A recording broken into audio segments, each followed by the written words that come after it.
Bonjour, bonjour, bien-aimés dans le Seigneur. Notre Dieu est bon, il est redoutable. Alléluia. Merci le puissant de Jacob. Merci Seigneur Jésus-Christ pour ton amour qui est au-dessus de tout, pour ta bonté, ta fidélité. Gloire et honneur à toi, car tu es là avec nous, Seigneur. Merci, merci encore pour le Saint-Esprit qui est à l'œuvre. Merci pour ces moments de lecture biblique. Que tout soit, Seigneur Dieu de gloire, sous ton contrôle et béni de toi, au nom de Jésus-Christ. Amen. Nous allons lire 1 Roi 16, Ézéchiel 46, Colossiens chapitre 3, les psaumes 83, Proverbes 25 de 11 à 14. Merci Seigneur Jésus-Christ. Et nous commençons par 1 Roi chapitre 16. 1 Roi chapitre 16.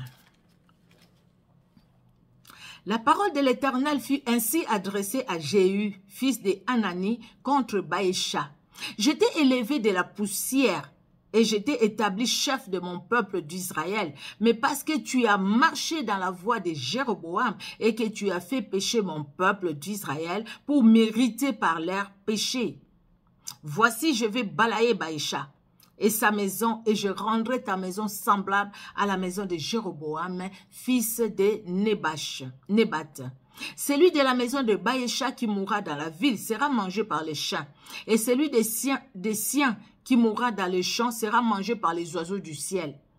Il reste des actions de Baïcha, ce qu'il a fait et ses exploits. Cela n'est-il pas écrit dans les livres des chroniques des rois d'Israël? Baïcha se coucha avec ses pères et il fut enterré à Tirsa. Et Éla, son fils, régna à sa place. La parole de l'Éternel s'était manifestée par le prophète Jéhu, fils de Hanani, contre Baïcha et contre sa maison, soit à cause de tout le mal qu'il avait fait sous les yeux de l'Éternel en l'irritant par l'œuvre de ses mains et en devenant semblable à la maison de Jéroboam, soit parce qu'il avait frappé la maison de Jéroboam. La 26e année d'Assa, roi de Juda, Éla, fils de Baïcha, régna sur Israël à Tirsa. Il régna 2 ans. Son serviteur Zimri, chef de la moitié des chars, conspira contre lui. Éla était à Tirsa, buvant et s'enivra dans la maison d'Arsa, chef de la maison du roi, à Tirsa. Zimri entra, le frappa et le tua la 27e année d'Assa, roi de Juda, et il régna à sa place. Lorsqu'il fut roi et qu'il fut assis sur son trône, il frappa toute la maison de Baïcha. Il ne laissa échapper personne qui lui appartienne, ni parents, ni amis. Zimri détruisit toute la maison de Baïcha, selon la parole que l'Éternel avait dite contre Baïcha par Jéhu, le prophète.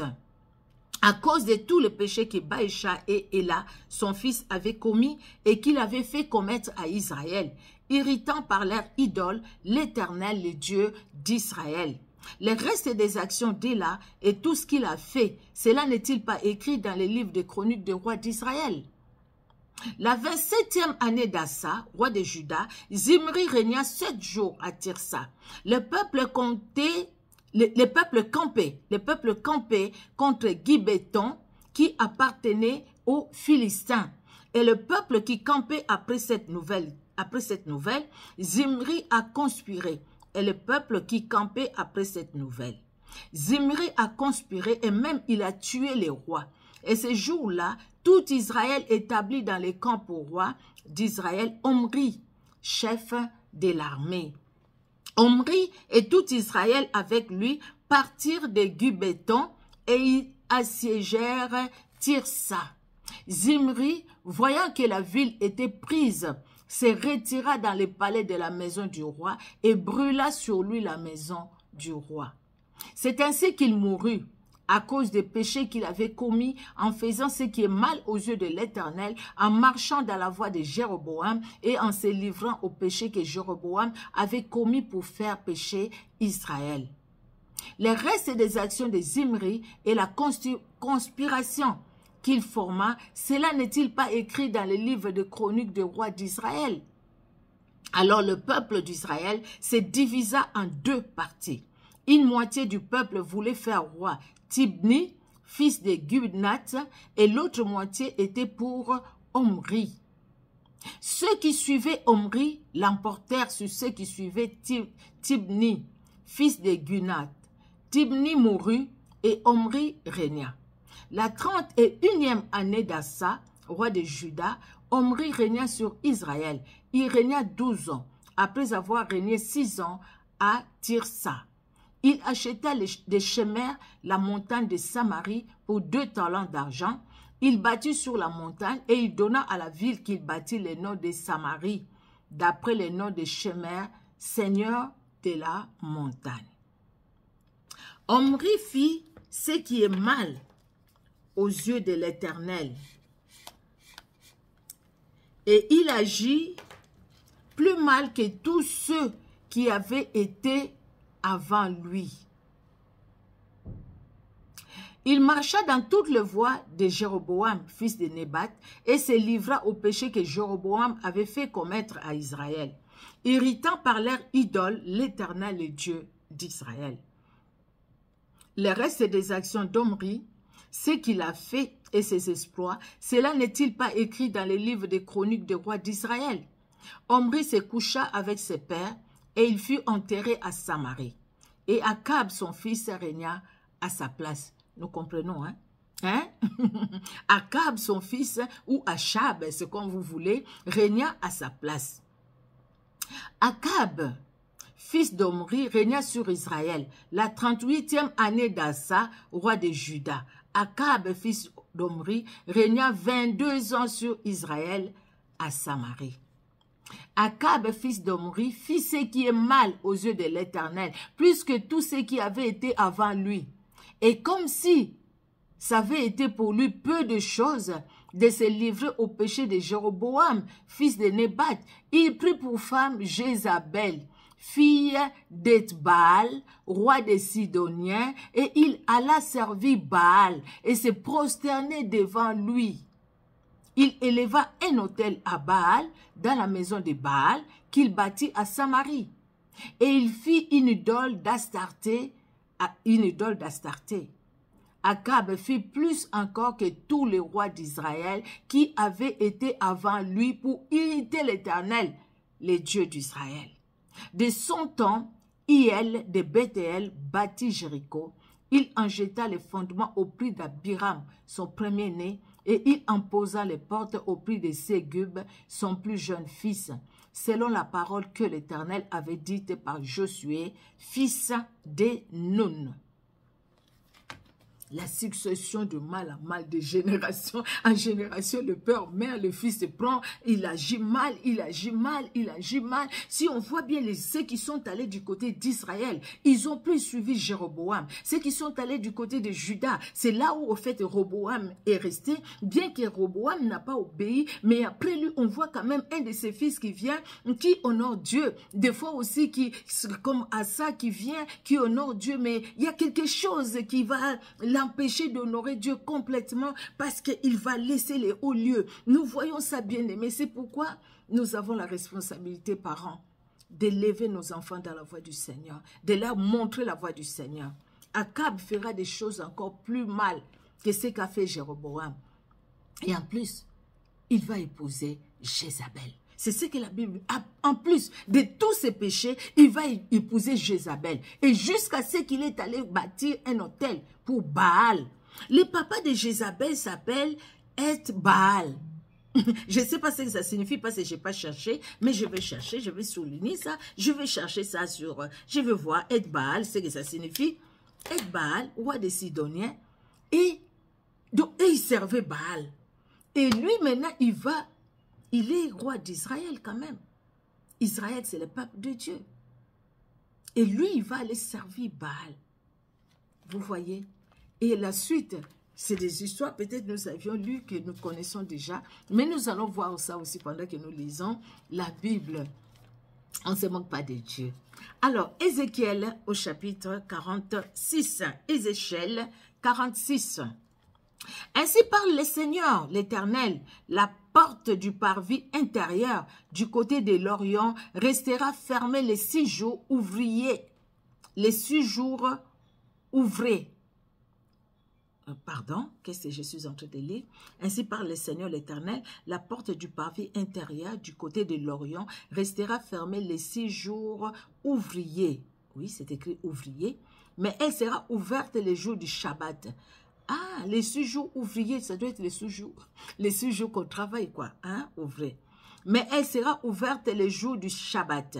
Elle sera aussi ouverte les jours de la nouvelle lune. Le prince entrera par les chemins du vestibule de la porte extérieure et se tiendra près des poteaux de la porte. Les sacrificateurs offriront son holocauste et les sacrifices d'action de grâce. Il se prosternera sur le seuil de la porte, puis il sortira. Et la porte ne sera pas fermée avant le soir. Le peuple du pays se prosternera devant l'Éternel à l'entrée de cette porte au jour de Shabbat et aux nouvelles lunes. L'holocauste que le prince offrira à l'Éternel les jours du Shabbat sera de 6 agneaux sans défaut et d'un bélier sans défaut. Et son offrande d'un épha pour le bélier et de ce qu'il voudra pour des agneaux avec un d'huile par épha. Les jours de la nouvelle lune, il offrira un jeune taureau sans défaut, 6 agneaux et un bélier qui seront sans défaut. Et son offrande sera d'un épha pour les taureaux, d'un épha pour le bélier et de ce qu'il voudra pour les agneaux avec un d'huile par épha. Lorsque le prince entrera, il entrera par les chemins du vestibule de la porte et il sortira par les mêmes chemins. Mais lorsque le peuple du pays se présentera devant l'Éternel aux solennités, celui qui entrera par la porte septentrionale pour se prosterner sortira par la porte méridionale. Et celui qui entrera par la porte méridionale sortira par la porte septentrionale. On ne devra pas s'en retourner par la porte par laquelle on sera entré, mais on sortira par celle qui lui est opposée. Le prince entrera parmi eux quand ils entreront et sortira quand ils sortiront. Aux fêtes et aux solennités, l'offrande sera d'un épha pour les taureaux, d'un épha pour les béliers et de ce qu'il voudra pour les agneaux avec un d'huile par épha.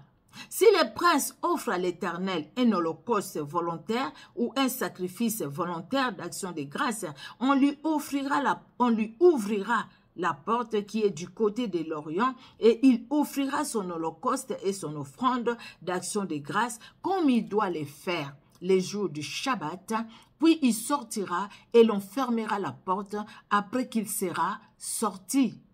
Tu offriras chaque jour un holocauste à l'Éternel, un agneau d'1 an sans défaut. Tu l'offriras tous les matins. Tous les matins.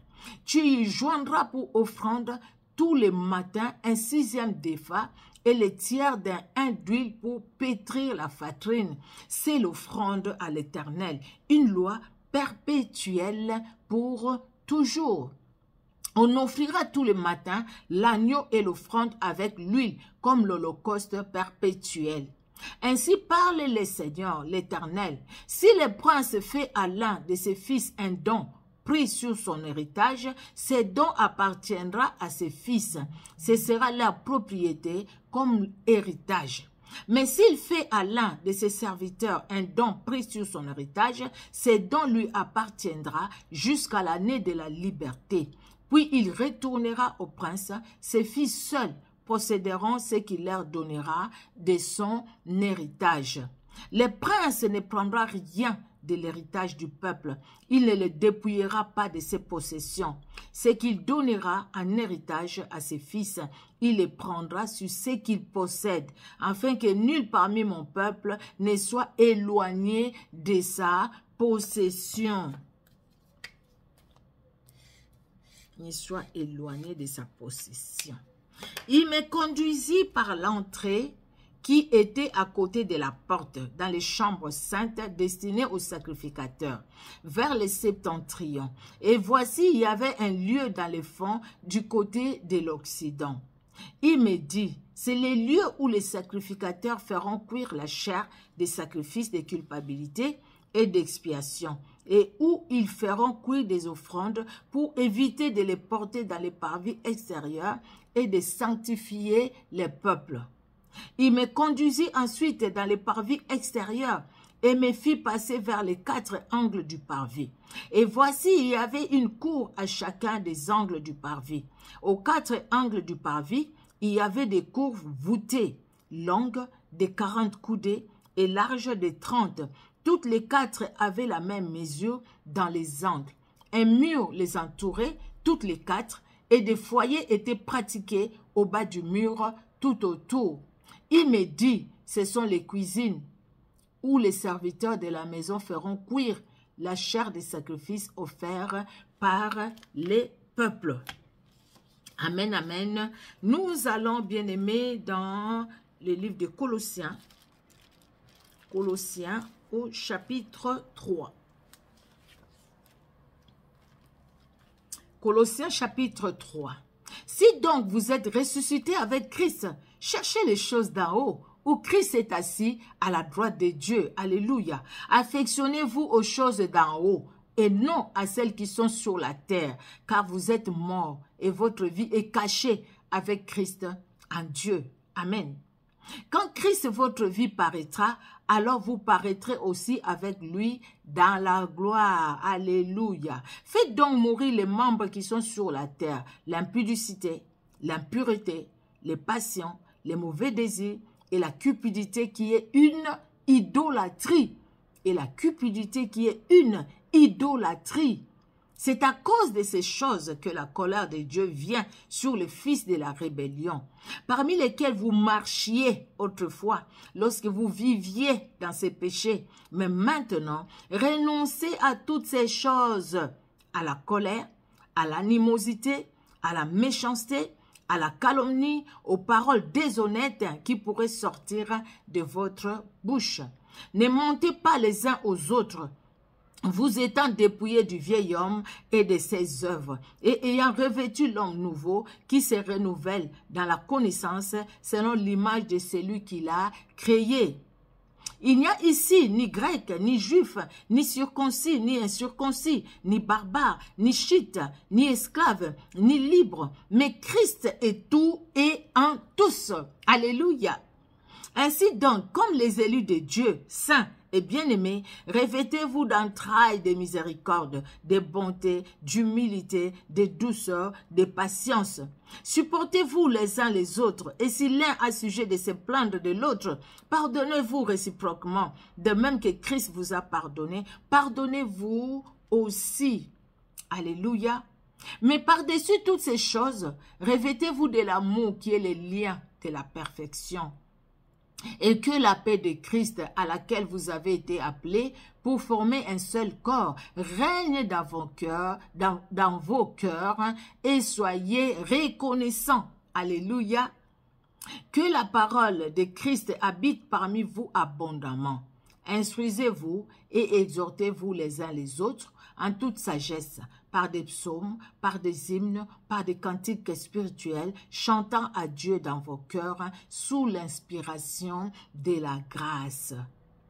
Et quoi que vous fassiez en parole ou en œuvre, faites tout au nom du Seigneur Jésus en rendant par lui des actions de grâce à Dieu les Pères. Femmes, soyez soumises à vos maris comme il convient dans le Seigneur. Marie, aimez vos femmes et ne vous aigrissez pas contre elles. Enfants, obéissez en toutes choses à vos parents, car... Excusez-moi.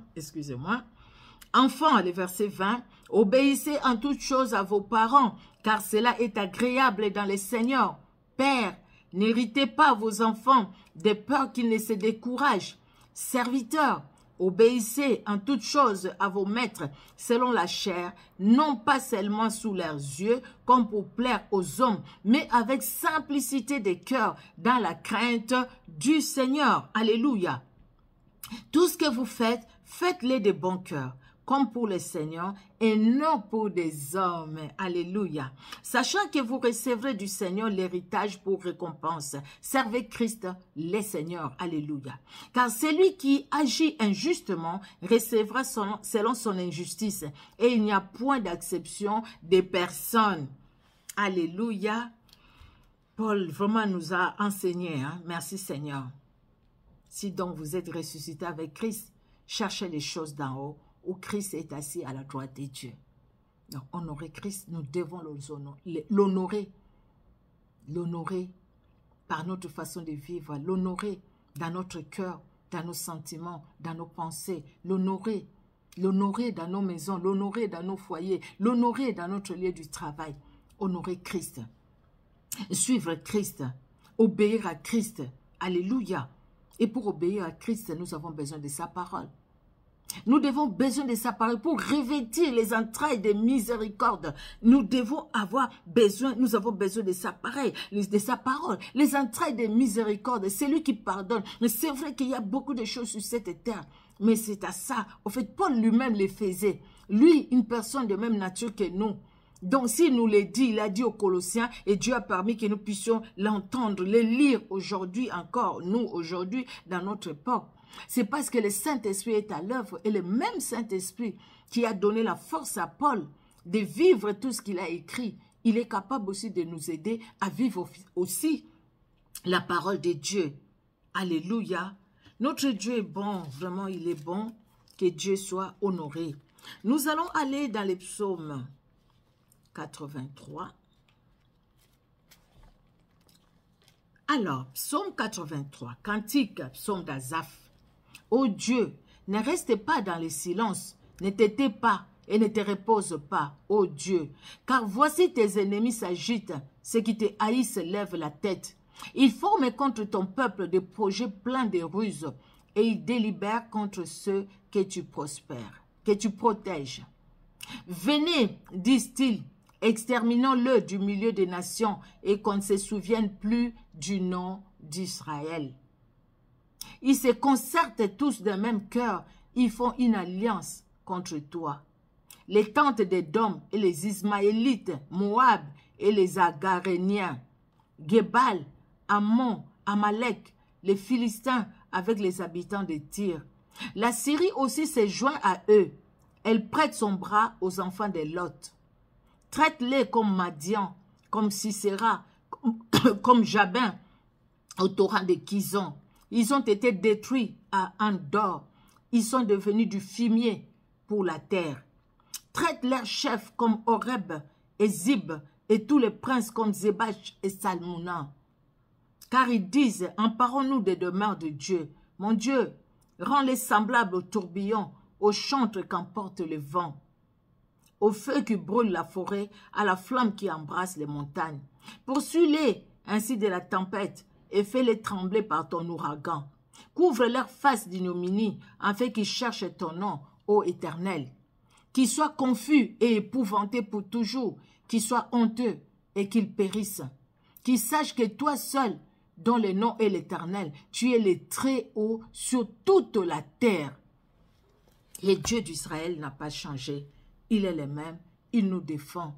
Ils viennent nombreux par un seul chemin, ils se retournent par 7 chemins différents. Ils viennent comme un fleuve, c'est l'Esprit de l'Éternel qui les met en fuite. Ils sont nombreux, tels que le Azaph nous l'a dit. Ils sont nombreux ceux qui sont venus pour combattre Israël. Dieu a donné la victoire à Israël. Ils sont nombreux ceux qui viennent pour nous combattre. Dieu nous donnera la victoire, parce qu'il est notre Dieu. Amen, amen. Nous allons finir par les Proverbes 25, Alors, Proverbe 25 de 11 à 14. Comme des pommes d'or sur des six scellures d'argent, ainsi est une parole dite à propos. Comme un anneau d'or et une parure d'or fin, ainsi pour une oreille docile et les sages qui réprimandent. Comme la fraîcheur de la neige au temps de la moisson, ainsi est un messager fidèle pour celui qui l'envoie. Il restaure l'âme de son maître. Comme des nuages et du vent sans pluie, ainsi est un homme se glorifiant à tort de ses libéralités. Que Dieu bénisse sa parole dans nos cœurs. Merci Seigneur Dieu de gloire pour ta parole que tu bénis, la parole que tu nous as donnée. À toi l'honneur, à toi la gloire. Merci de bénir mon frère, ma soeur qui nous suit sur Facebook et sur YouTube et que toutes nos familles aussi demeurent bénies dans ta sainte présence. Au nom de Jésus-Christ que nous avons prié. Amen. Amen, amen, amen. Que Dieu dans son amour vous bénisse, bien-aimés dans le Seigneur. On se donne rendez-vous la prochaine fois pour, en fait, on se donne rendez-vous déjà demain pour la prochaine lecture biblique. Soyez bénis. Au revoir.